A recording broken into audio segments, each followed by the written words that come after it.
In the last video, we talked about what arguments are.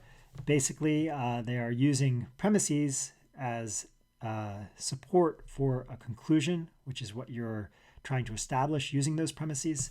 You can think of the premises as the reasons for the conclusion or as the evidence for the conclusion. Now we're going to look at different kinds of arguments. There's three different kinds. This is a standard kind of division of arguments into three kinds. The first kind is called abductive, also called inference to the best explanation. Inference to the best explanation and how I'll describe abduction are actually a little bit different from how the person who coined the term describes them, but we're not going to worry about that. This is how we'll use the term. In an abductive argument, the premises are the relevant evidence, and the conclusion is the best explanation for the premises. So the idea is something like this. You have a detective, and the detective has some evidence before him. So here's the evidence. He found Mr. Body dead in the kitchen of his mansion. There was no sign of a break-in. The only sign of a struggle was a cracked candlestick near the body. Since there was no sign of a break-in, our suspects that we're going to look into are these four people: Plum, Peacock, Mustard, and White. Mr. Body was hated by two of those guests, Plum and White, because he recently bankrupted their company. Plum can't raise his arms because of a recent injury. There was a candlestick missing from White's room. Let's put all that together and say the best explanation for all of these facts, for all of this evidence, is that White killed Mr. Body in the kitchen with the candlestick. Therefore, concludes the detective, White killed Mr. Body in the kitchen with the candlestick. Notice this is kind of ordinary reasoning, and the conclusion of this ordinary reasoning is the best explanation for the evidence, and the evidence is the premises. Now, this presupposes that whichever theory best explains relevant evidence is most likely to be true. So it presupposes that there's a connection between good explanation on the one hand and truth on the other hand. And that presupposition is controversial, but in my view, it's quite plausible. At the very least, a lot of reasoning takes for granted that that presupposition works. I just want to flag it because some people do reject it. Some people say, why should what makes an explanation better or worse from our point of view have anything to do with what's actually true or false? Before moving on, I wanted to mention a couple of other things. One is that when you have an abductive argument, your premises don't guarantee the conclusion. They just raise the probability of the conclusion. So let me say that again. When you have an abductive argument, the premises don't ensure the conclusion. They don't guarantee that it's right. They just raise the probability. So let's look back and think of our example here with our detective. The detective says the best explanation for all these facts is that White killed Mr. Body in the kitchen with the candlestick. Therefore, I conclude White killed Mr. Body in the kitchen with the candlestick. But what I want you to see is every single fact the detective pointed to can be true. That is, every premise that the detective used can be true, and still it can be false that White killed Mr. Body in the kitchen with the candlestick. So why is that? Let's look at the back at the facts. So we're going to start with the very first fact. Mr. Body was found dead in the kitchen of his mansion. Okay, we're going to say, yes, that's true. There was no sign of a break-in. We'll say, yes, that's true. The only sign of struggle was a cracked candlestick near the body. We're going to say, yes, that's true. Since there was no sign of a break-in, here's our four suspects. Now, notice he's already using abductive inference. He's already saying the best explanation for the fact that there is no sign of a break-in is that there was no break-in, and therefore the only four suspects we have are these. But of course, there can be a break-in even if there's no sign of a break-in. Maybe some sort of expert burglar or expert thief broke into the house unnoticed, not leaving any signs. The point isn't that that's probable. It's not probable that someone broke in without leaving any signs. The point is rather that it's possible. It's consistent with the evidence. So when we say that Plum, Peacock, Mustard, and White are the only four suspects, we're not saying this claim that there was no sign of a break-in logically guarantees that these are the only four people who could have committed the crime. Instead, we're saying the best explanation for this claim is that these are the four candidates. That doesn't guarantee they're the only four candidates. So there's sort of a gap between our premises and conclusion. Our premise that there was no sign of a break-in and that these were the only four people in the house at the time doesn't guarantee that these were the only four people who could have committed the crime, because maybe there was a break-in without a sign of a break-in. Similarly, the fact that only two of the house guests had a sort of problem with Mr. Body doesn't logically imply that the others didn't murder him. Even if neither of the other guests, let's see who they were, I'm forgetting the names, even if neither Mustard nor Peacock had a problem with Mr. Body that was known, maybe one of them murdered him. Maybe neither of them had a problem with him. They're just like one of them is a psychopath and they murdered him for fun. And the point isn't that those are plausible views. Given that two of them did have a problem with Mr. Body, they're the most likely suspects. The probability that they committed the crime is the highest. But the fact that the other two didn't have a known beef with a known problem with Mr. Body doesn't guarantee that they didn't commit the crime. So the detective again here is sort of taking the evidence and drawing a conclusion that isn't perfect. It's a probabilistic conclusion. Probably one of these two, Plum and White, committed the crime, given that they were the only two that disliked Mr. Body in a way, at least that we know disliked Mr. Body. But it doesn't the fact that we only know that they had a problem with Mr. Body doesn't guarantee that it was one of them, even assuming that there were no other people in the house. What about Plum can't raise his arms above his head because of a recent injury? Well, that doesn't guarantee he didn't kill him. Maybe he killed him by, poisoning his drink. Maybe he killed him by kicking him. There's other possibilities. There's no guarantee. It's just some evidence. The missing candlestick from White's room and the candlestick being next to the body does point to White, but it doesn't guarantee it could have been planted. There's all sorts of possibilities. And the point here isn't that it's improbable that White killed Mr. Body. In fact, given the evidence, it's highly probable. The point is that there's no guarantee. Even if each piece of evidence is true, there was a candlestick missing from White's room, there was no sign of a break-in, only these two had a beef with Mr. Body, and so on and so forth. It's still possible someone else didn't.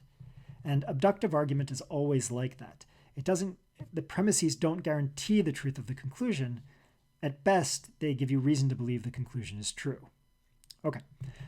What about inductive arguments? Well, inductive arguments are like abductive arguments in that the premises don't guarantee the conclusion. There's sort of a logical gap there. But before we get to that point, let's see how they work.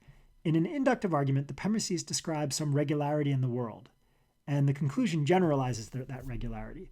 Often, in rough form, it works like this. You say, in the portion of the world I've observed so far, this regularity has held. Therefore, in some broader portion of the world, the same regularity holds. So you might say, up until now, things have looked this way, therefore they're going to look this way in the future.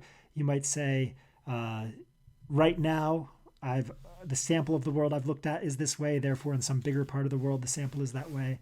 These are both kinds of inductive inference. So here's an example. This guy says, most wise people that I have encountered are old, therefore most wise people are old. So he moves from the sample that he's seen to some larger sample, the sample of all people. There's a presupposition here, which is that things will continue to be as they have been in some respect. That seems pretty plausible that things will continue to be as they have been, but there's no guarantee. That can be because your sample is unrepresentative. That can be because the world changes. There's all sorts of reasons why the portion of the world that you've observed so far might not be a good guide to the portion of the world that you haven't yet observed. Now, again, I want to be very clear. I think inductive inference, inductive reasoning, induction, it's called, is a good form of inference. It's a good way to learn about the world. Indeed, it's at the basis of most scientific reasoning, or at least partly at the basis of most scientific reasoning. Abduction may be as well. But it's an important kind of reasoning. It's what we do when we do statistics, for example. Nonetheless, there's this logical gap. Your premises don't guarantee your conclusion. They just raise the probability of your conclusion. As I just mentioned, statistics is often used as a way to formalize inductive reasoning, and then disciplinary conventions, like you want p less than 0.05, for example, if you've heard people say that when you're doing significance testing. Or maybe you want p less than 0.1. There's all sorts of possibilities. Those kind of disciplinary conventions, or more broadly, what kind of statistics you do for one or another discipline, are used as a way to set the standards for inductive inference in that discipline. So if you take like a stats for psych majors or a stats for business majors or whatever, basically what you're doing is you're learning the disciplinary standards for your discipline to perform inductive inference. What makes an inductive inference okay according to your discipline. Okay, and now on to deductive inference. Deductive inference, or deduction, differs drastically from the other two. Now, I should say the word deduction is sometimes used, and Holmes sometimes uses it. That is Sherlock Holmes, sometimes uses it to mean abduction. So whenever Holmes says, deduction, my dear Watson, or something like that, he actually means abduction. Sir Arthur Conan Doyle was using the word in a different way than it had been traditionally used in theorizing about these things by philosophers and scientists. But we're just going to use it in the sort of traditional way, not in the way that Holmes uses it. So how does deduction work? Well, in a deductive argument, the premises are reasons for the conclusion, and the conclusion follows by proof from the premises. And proof is in scare quotes here because people use the word proof in all different ways. We're using it in a technical sense.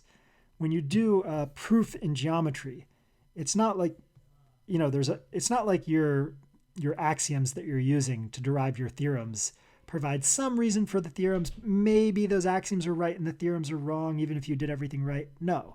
If those axioms are right and you did everything right, then those theorems are right too. There's no logical gap between the axioms and the theorems. The axioms guarantee the theorems, supposing that you did everything right. And deduction is like that. If you do deductive reasoning correctly and your premises are true, then your conclusion must be true. You can think of it kind of like your conclusion in some sense is contained by the premises. The premises guarantee that conclusion. So here we have someone and she says, look, I went to the store. If I went to the store, then I bought bread. Therefore, I bought bread. Now, what I want you to notice about her argument is this. If it's true, it doesn't have to be true that she went to the store. She could be wrong about that. It doesn't have to be true that if she goes to the store, then she buys bread. She could be wrong about that. But supposing those are correct, that is, supposing she really did go to the store, and supposing it's true that if she went to the store, then she bought bread, then it's inescapable that she bought bread. So if her premises are both true, then her conclusion is inescapable. Her premises guarantee her conclusion. There's no logical gap between them. Whereas a rational person can say to the detective, yes, I recognize all your evidence. I agree that, there was a candlestick missing from White's room. I agree that there was no sign of a break-in and so on and so forth. A rational person can say, I agree with all that, and yet I don't think it was White. I think maybe Plum gradually poisoned Mr. Body, or I think someone else broke in and was really good at it and covered it up. A rational person can point to those kinds of possibilities and say, I think one of those is right. It's not, and same thing with induction, right? A rational person can say, yes, I know that every mammal that has walked into this room in the last 10 years has been a human, but I think the next one won't be a human. I think the next one will be a dog. And you can imagine a rational person who even has reason to think that. Maybe they know that the next class is a meeting for people who are training seeing eye dogs. So the past isn't a guide to the present in that case. Well, here, a rational person cannot say, yes, I agree with your evidence, but I reject your conclusion. A rational person cannot say, yes, I agree that you went to the store, and yes, I agree that if you went there, then you bought bread, but no, I don't agree that you bought bread. Once the premises are established, the conclusion just is guaranteed. And that's the nature of a deductive argument. So there is a presupposition to a deductive argument, and it's this, that there are inferential rules, ways to move from premises to conclusion that are exceptionless. There are cases where the premises guarantee the conclusion. And these rules are supposed to be self-evident. They're supposed to be like axioms in geometry. If you ask someone why do they think an axiom in geometry is true, they'll typically say, well, they're just obvious. That's what makes them axioms. And the rules in logic or the rules in deduction are supposed to be like that. So anyone who understands them is supposed to recognize that they have no exceptions. So what are these rules? Here's a few candidates. Here's a potential rule. No claim is both true and false. So it's never the case that a single claim understood in a single way is both true and false. Now, of course, a claim understood one way and then understood a different way could be both true and false. So it might be false that that a certain person is my sister when we use the word sister to mean female sibling, and true that that person is my sister when we use the word sister to mean like really good friend or something like that. That's not what this rule is precluding. This rule is precluding that it's saying, look, you can't have a single statement, a single proposition that is both true and false when it's understood univocally, when it's understood so that the meaning is constant in both cases. Another candidate basic claim is that every claim is either true or false. So if I say there's a paperclip on my desk, that's either true or it's not true. You can't say, well, it's not really true and it's not really false, it's neither. Now, of course, our knowledge can be indeterminate. It might be that I don't really know whether there's a paperclip on my desk or not. But that's different from it not being true that there's a paperclip on my desk or not. When we talk about truth and falsity, that doesn't deal with what we know and what we don't know. It deals with what really is the case and what really isn't the case. So there's either a paperclip there or there's not. That's the way the world is. And a final candidate basic rule is that every claim implies itself. So if some statement P is true, then that statement P is true. So every claim implies its own truth, which is kind of like saying if it's true, then it's true, which is kind of like saying if it's true, then it can't be false. Okay? So these are the candidate basic kind of axioms for logic. Once you pick an axiom or two, you can start to build your logical system.